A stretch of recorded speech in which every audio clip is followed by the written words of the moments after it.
이 시간은 신약성경과 복음서를 살펴보도록 하겠습니다. 우리가 가지고 있는 신약성경은 27권입니다. 그런데 처음부터 27권이 아니었습니다. 많은 사본과 복사본이 있었는데 그 중에서 주 397년에 제3차 칼타고 회의에서 27권을 정경으로 결정하였습니다.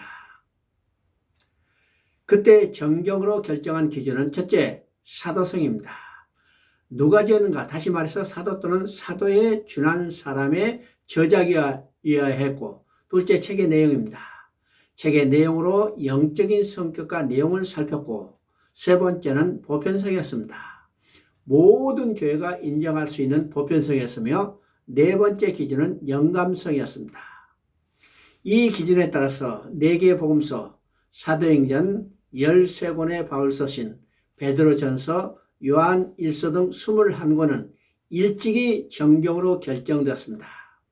그런데 히브리서, 베드로후서, 요한 2서, 요한 3서, 야고보서, 유다서는 오랫동안 논의 끝에 정경으로 결정되어 우리가 가지고 있는 신약성경은 27권이 정경이 된 것입니다. 이렇게 오랫동안 논의 끝에 정경이 결정되었다는 것은 오늘 우리가 가지고 있는 구약 성경을 포함한 성경 66권이 우리의 믿음과 구원에 충분하고 안전하여 다른 성경이 필요하지 않다는 뜻입니다. 신약 성경의 구성을 보면 4개의 복음서가 있습니다. 또 1개의 역사서 사도행전이 있고 21개의 서신서 그리고 1개의 예언서 계시록으로 구성되어 있습니다. 복음서는 구약 성경에 기록된 하나님의 언약과 예언이 예수 그리스도를 통해서 복음으로 성취되었음을 증언하는 것입니다. 사도행전은 예수 그리스도를 통해서 성취된 복음이 교회를 통해서 성령에 의해서 예루살렘으로부터 시작해서 땅끝까지 확장되어 나가는 성령의 사역을 보여주고 있습니다. 21권의 서신서를 기록한 목적은 크게 4가지라고 할 수 있는데, 첫째는 복음을 통해서 성도들을 신앙을 자라게 하고, 두 번째는 교회를 견고하게 하고, 세 번째는 이를 통해서 교회를 무너뜨리려는 외부의 박해와 내부의 이단의 공격을 이겨낼 수 있게 하고, 네 번째는 하나님이 해주신 일을 알았다면, 다른 말은요, 복음이 무엇인 일을 알았다면 하나님의 자녀답게 살아가기 위해서 보내진 편지라고 할 수 있습니다. 그리고 마지막 계시록은 창세기에서 시작된 하나님의 구원 계획이 이루어도다. 나는 알파 오메가요 처음이요 마지막이라고 완성되는 것을 선포하는 것입니다. 4개의 복음서가 있는데 복음서는 구약의 약속과 예언이 예수 그리스도에 의해서 복음으로 성취되었음을 증언하고 있습니다. 그래서 4개의 복음서지만은 4개의 복음이 아니라 1개의 복음인 것입니다. 그 이유는 4명의 저자가 조금씩 다른 관점을 가지고 기록하였으며 또 4부류의 수신자를 대상으로 그들이 이해할 수 있도록 기록하였기 때문입니다. 첫 번째 마가복음은 예수님의 사건이 시간의 지남에 따라서 사람들의 기억에서 사라지게 되는 그때 예수님의 행적에 대해서 기록을 남겨놓을 필요를 느끼게 된 것입니다. 그래서 예수님이 행한 일들을 사건을 중심으로 간략하게 기록하고 또 많은 기적과 이사를 기록하고 있기 때문에 능력을 행하시는 예수님 또 섬김의 종으로 오심을 증거하고 있습니다. 두 번째 마태복음은 그 수신 대상이 유대인들입니다. 유대인들을 대상으로 기록하는 것이기 때문에 예수 그리스도가 약속된 메시아 왕이시다. 이것은 구약의 예언과 성취다라고 증언하고 있는 것입니다. 세 번째 누가복음은 헬라인과 로마인을 중심으로 기록하고 있습니다. 이방인들에게 복음을 논리적이며 역사적인 사실의 근거를 두고 증거하고 있으며 그가 인자로 오심을 부각하고 있습니다. 네 번째 요한복음은 90년 이후의 교회가 특수한 상황에 직면하자 전 인류를 대상으로 그리스도를 변증하기 위해서 기록되었습니다. 4개의 복음서지만 복음은 하나이기 때문에 복음서의 구조는 동일하며 두 가지 특징을 가지고 있다고 볼 수가 있습니다. 그래서 첫 번째 복음서의 특징은 복음서는 전반부, 후반부 두 부문으로 나누며 복음의 두 주제를 기록하고 있습니다. 복음서를 두 부문으로 나누는 기준은 마태복음은 16장 16절, 마가복음은 8장 29절, 누가복음은 9장 20절이며 요한복음은 12장까지가 전반부이고 13장부터는 후반부로 말할 수 있습니다. 그러면 전반부의 내용이 무엇일까? 전반부의 주제가 무엇일까요? 복음서의 전반부에는 많은 기적과 이사를 기록하고 있습니다. 이 기적과 이사를 통해서 예수님이 누구신가를 증언하는 것입니다.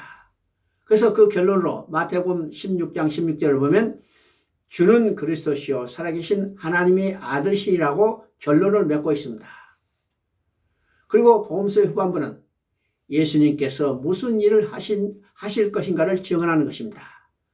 16장 21절을 보면 이때로부터 예수 그리스도께서 예루살렘에 올라가 죽임을 당하고 제3일에 살아나야 할 것을 비로소 가르치시니라고 말씀하십니다.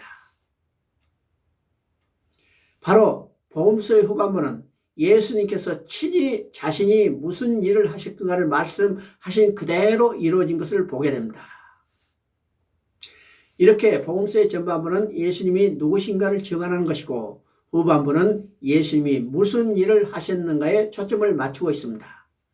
그래서 복음은 한마디로 하나님의 아들 예수 그리스도께서 십자가에 죽으시고 장사되고 부활하신 내용입니다.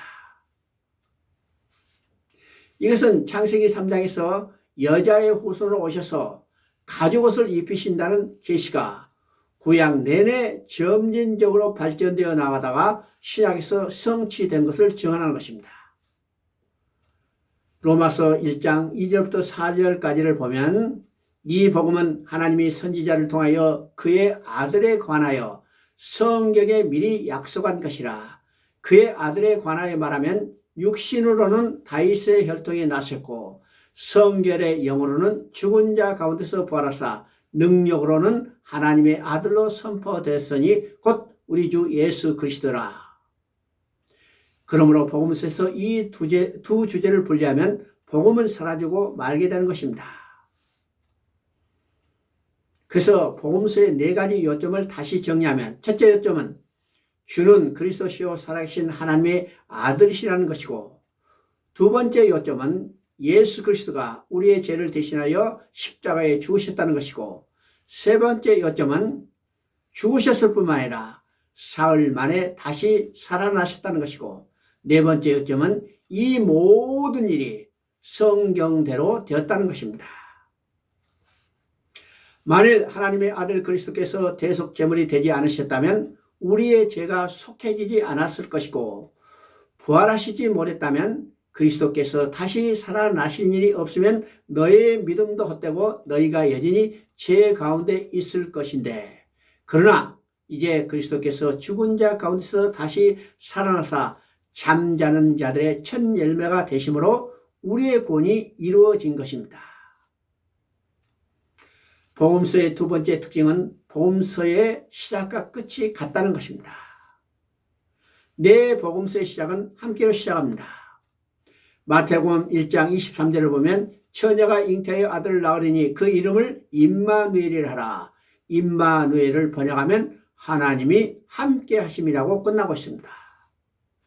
요한복음도 말씀이 육신이 되어 우리 가운데 거하심에 우리가 그의 영광을 보니 아버지 독생자의 영광이요 은혜와 진리가 충만하더라고 말씀하므로 복음서의 시작은 하나님께서 우리와 함께 계심으로 시작을 하고 있는 것을 보게 됩니다.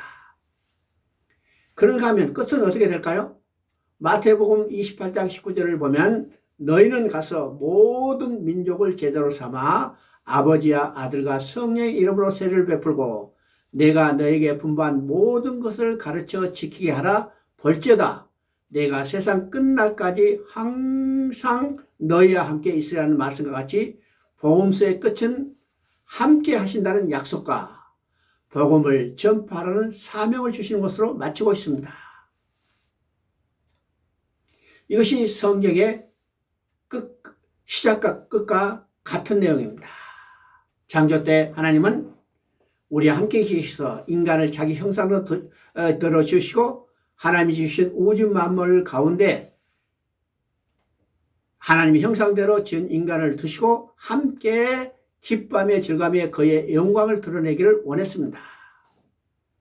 그런데 그 인간이 하나님을 떠나자 하나님은 버려두지 아니하시고 돌아오게 하시는 구원 계획을 성취해 가시는 겁니다. 계시록에서 이걸 완성했다고 선언하는데 계시록 21장 3절을 보면 함께라는 말이 반복되고 있죠. 그래서 구원 계획을 성취하신 목적도 함께 하심이 있습니다. 하나님께서 함께 하시면 잃어버린 백성을 찾아야 합니다. 그래서 먼저 구원받는 우리들로 하여금 만민에게 복음을 전파하라는 사명을 주신 것으로 복음서는 끝나고 있습니다. 이것이 복음서의 두 번째 특징인 것을 우리가 깨닫게 됩니다.